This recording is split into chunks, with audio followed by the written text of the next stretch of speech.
नमस्कार, आप सुन रहे हैं A1 रेडियो बदलते वक्त की आवाज।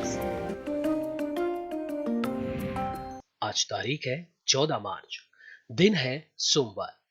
खबरों को विस्तार से सुनेंगे, लेकिन आइए पहले सुनते हैं इस वक्त की कुछ प्रमुख सुर्खियां। बिहार विधानसभा के स्पीकर विजय सिन्हा पर भड़के मुख्यमंत्री नीतीश कुमार। कहा, इस तरह से नहीं चलेगा सदन। आखिर दूध के पैकेट पर क्यों लिखा है IIM एल्यूमिनी। जसप्रीत बुमराह की गेंदबाजी के मुरीद हुए सुनील गावस्कर बोले, बल्लेबाज उनका सामना नहीं करना चाहते। रेल यात्री कृपया ध्यान दें। उत्तर प्रदेश उत्तराखंड की इन अनरिजर्व ट्रेनों में हो रहा है बड़ा बदलाव। सुनाएंगे इसकी वजह। स्वामी प्रसाद मौर्य को अब भी विधानसभा भेजेगी सपा। अखिलेश यादव ने तैयार किया प्लान। यादव बेल्ट नहीं तो सरकार भी नहीं। जानिए भाजपा को उत्तर प्रदेश की सत्ता में दोबारा आने से क्यों नहीं रोक पाई सपा। अब आइए खबरों को सुनते हैं विस्तार से। सरस्वती पूजा के दौरान लखीसराय जिले में वहां की स्थानीय पुलिस और विधानसभा अध्यक्ष विजय सिन्हा के बीच में हुए विवाद को लेकर बिहार विधानसभा में मुख्यमंत्री नीतीश कुमार और बिहार विधानसभा के अध्यक्ष विजय सिन्हा के बीच में ही कहासुनी हो गई। नीतीश कुमार ने विधानसभा अध्यक्ष से कहा कि आप संविधान का खुलेआम उल्लंघन कर रहे हैं, इस तरह से सदन नहीं चलेगा। दरअसल लखीसराय की घटना को लेकर बिहार विधानसभा में पिछले कई दिनों से गतिरोध जारी है। सोमवार को भी बीजेपी के विधायक संजय सरावगी ने लखीसराय में 9 लोगों की हत्या का मामला उठाया और पुलिस पर कार्रवाई नहीं करने का आरोप लगाया। ट्विटर पर इन दिनों एक दूध के पैकेट को लेकर हलचल मची हुई है। और अब आप सोच रहे होंगे कि आखिर दूध के पैकेट को लेकर बहस क्यों। तो आपको बता दें कि इस दूध के पैकेट पर एक खास टैग लगा हुआ है, जिसे लेकर ट्विटर पर यह बहस हो रही है। इस दूध के पैकेट पर फाउंडेड बाय IIM एल्यूमिनाई यानी कि IIM के पूर्व छात्रों द्वारा स्थापित का टैग लगा हुआ है और इसी बात पर ट्विटर पर एक जोरदार बहस छिड़ गई। किसी दिन ट्विटर पर IIT IIM बहस को देखा जा सकता है। हाल ही में देसी ट्विटर पर नाइस IIT डिग्री ब्रो बगैर किसी स्पष्ट उद्देश्य के लगातार 2 दिनों तक ट्रेंड करता रहा, मगर सच्चाई जाने बगैर स्टार्टअप निर्माता और IIT के पूर्व छात्र यूं ही बेकार बहस में उलझे रहे। भारत और श्रीलंका के बीच बेंगलुरु में खेले जा रहे पिंक बॉल टेस्ट में टीम इंडिया के गेंदबाजों ने शानदार प्रदर्शन किया और इसी के चलते श्रीलंका की टीम पहली पारी में महज 100 रन।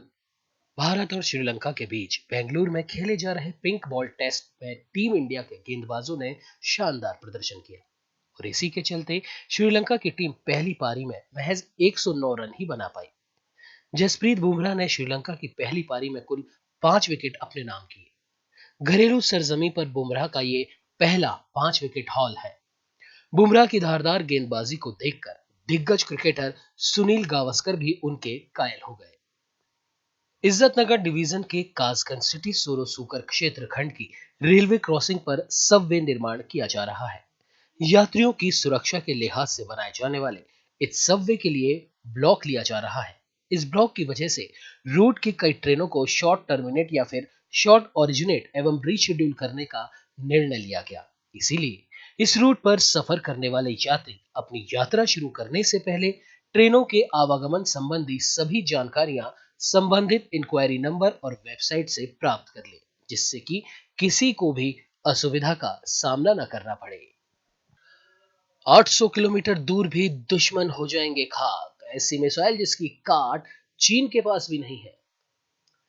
जी हां, इस वक्त देश भर में हर तरफ ब्रह्मोस सुपरसोनिक क्रूज मिसाइल की चर्चा है। एक ऐसी मिसाइल जो 800 किलोमीटर दूर से दुश्मनों पर निशाना साध सकती है। यानी अगर इस मिसाइल को पंजाब या फिर राजस्थान के किसी इलाके से छोड़ा जाए तो ये पाकिस्तान के किसी भी शहर को निशाना बना सकती है और साथ ही अगर इसके देश की उत्तरी सीमा पर तैनाती दे दी जाए तो फिर चीन के भी कई हिस्से इसकी रेंज में आ जाएंगे। भारतीय वायुसेना ने अपने लगभग 40 सुखोई 30 लड़ाकू विमानों को ब्रह्मोस क्रूज मिसाइलों से लैस किया है, जो दुश्मन के शिविरों में भारी तबाही मचा सकती है। इंडियन एयरफोर्स चीन के साथ संघर्ष के चरम के दौरान इन विमानों को तंजावुर में अपने घरेलू बेस से उत्तरी क्षेत्र में ले आई थी। उत्तर प्रदेश के विधानसभा चुनावों में समाजवादी पार्टी भले ही सरकार बनाने के लिए जरूरी बहुमत हासिल करने में नाकाम रही हो, लेकिन उसकी सीटों और मत प्रतिशत में इस बार भारी इजाफा हुआ है।